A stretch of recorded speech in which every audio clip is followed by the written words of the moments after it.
کیا وہ اب تک اوپر بیٹھا ہوگا؟ میں نے خیال ظاہر کیا۔ بیکار ہے آپ کا اوپر جانا، آئیے چشمے تک ہو آتے ہیں، ممکن ہے وہ ہمیں چشمے میں نہاتا ہوا ملے۔ میری بات رئیس بھائی کی سمجھ میں آ گئی۔ میں نے خدا کا شکر ادا کیا اور ہم سب چشمے کی طرف چل پڑے۔ اس مرتبہ منشی میرے پیچھے آ گیا۔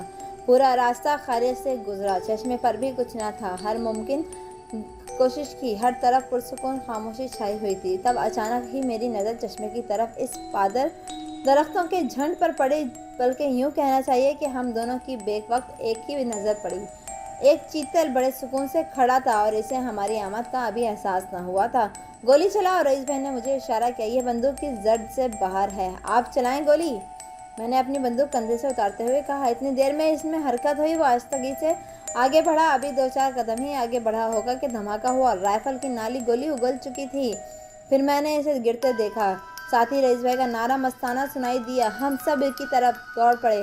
میں نے دیکھا کہ منشی ہم سب سے آگے، مزدوروں سے بھی آگے، مزدوروں کے پیچھے رئیس بھائی تھے اور سب سے آخر میں چشمہ پار کرتے ہوئے کئی بار پتھروں سے پھسلا، پانی میں گرا، گرتا پڑتا آخر چشمے پر پار ہی کر لیا۔ جب میں اس کے نزدیک پہنچا تو رئیس بھائی کو چاقو چاقو پکارتے سنا۔ پھر میں نے منشی کو اپنی واسکٹ کی جیب سے چاقو نکالتے ہوئے دیکھا۔ یہ ایک 6 انچ کا لمبا، کٹھے سے کھٹنے والا رام پوری چاقو تھا۔ منشی نے بڑی پھرتی سے اسے دبوچ لیا۔ مزدوروں نے اس کی مدد کی۔ منشی نے آنن فانن اس کے گلے پر چاقو چلا دیا۔ آخر اس کے تڑپتے جسم کو قرار آ گیا۔ گولی اس کے جسم میں پیوست ہو گئی تھی۔ زخم اتنا سخت تھا کہ گولی لگنے کے بعد مشکل سے 2-4 قدم ہی وہ آگے چل سکا۔ میں منشی کی صورت بڑے غور سے دیکھ رہا تھا۔ یہ وہی منشی تھا جس کا کچھ دیر پہلے خوف سے برا حال تھا۔ اب وہی منشی کتنا بدلا ہوا نظر آ رہا تھا۔ چیتل کی کھال سے اپنا خون آلود چاقو صاف کرتے ہوئے اس کے چہرے پر کرنیں پھوٹ رہی تھیں۔ مجھے بعد میں معلوم ہوا کہ چیتل کو دیکھ کر منشی کے چہرے سے خوشی کیوں چھلک پڑ رہی ہے۔ اصل میں یہ سارا کرشمہ گوشت کا تھا۔ اس جنگل میں گوشت کا میسر آنا ایسے ہی تھا جیسے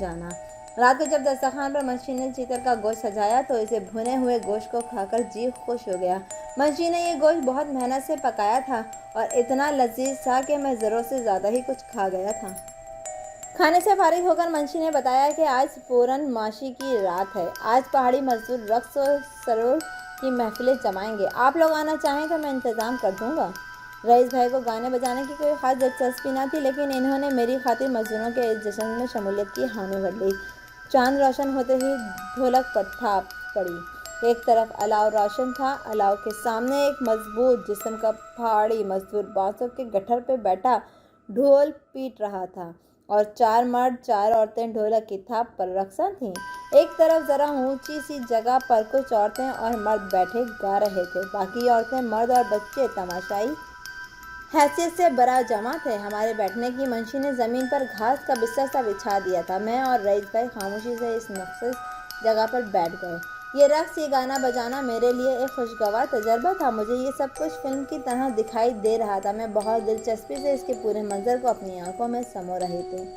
کچھ دیر کے بعد ہمیں 2 پیالیوں میں ایک مشروب پیش کیا گیا۔ کسی پھل کا معلوم ہو رہا تھا، لیکن میں پہچان نہ سکا کہ یہ کس پھل کا رس ہے۔ ابھی ہم مشروب گھونٹ گھونٹ اپنے اندر اتار ہی رہے تھے کہ منشی ہمارے قریب آیا اور رئیس بھائی سے مخاطب ہو کر بولا، چھوٹے صاحب، یہ لوگ آپ دونوں کو ہار پہنانا چاہتے ہیں، آپ کو کوئی اعتراض تو نہیں؟ نہیں، مجھے تو کوئی اعتراض نہیں۔ کیوں بھائی؟ رئیس بھائی نے مجھے دیکھا۔ ہار کون پہنائے گا؟ میں نے منشی سے پوچھا۔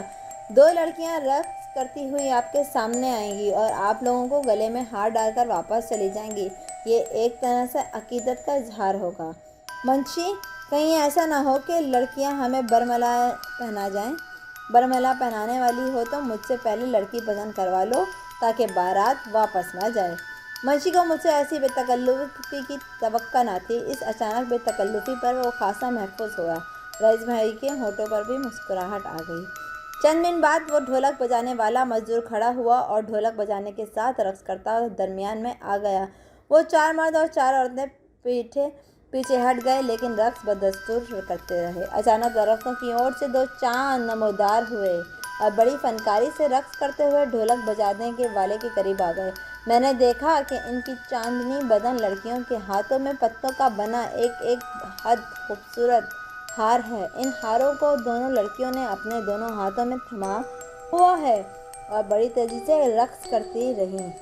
کچھ دیر رقص کرنے کے بعد وہ بجلی کی طرح کوندتی ہماری طرف لپکیں اور پلک جھپکتے ہی ہمارے گلوں میں ہار ڈال کر رقص کرتی ہوئی درختوں کی اوٹ میں چلی گئیں۔ پتوں کے ان ہاروں سے بڑی بھینی بھینی خوشبو آ رہی تھی۔ ڈھولک والا پھر اپنی جگہ بیٹھا اور وہ 4 مرد 4 عورتیں دوبارہ درمیان میں آ گئے۔ میں نے اپنے گلے سے ہار اتارنا چاہا کیونکہ نوکیلے پتے میری گردن میں جھپ رہے تھے، لیکن رئیس بھائی نے مجھے روک دیا۔ کیا کرتے ہو؟ ان کے لہجے میں تنبیہ تھی۔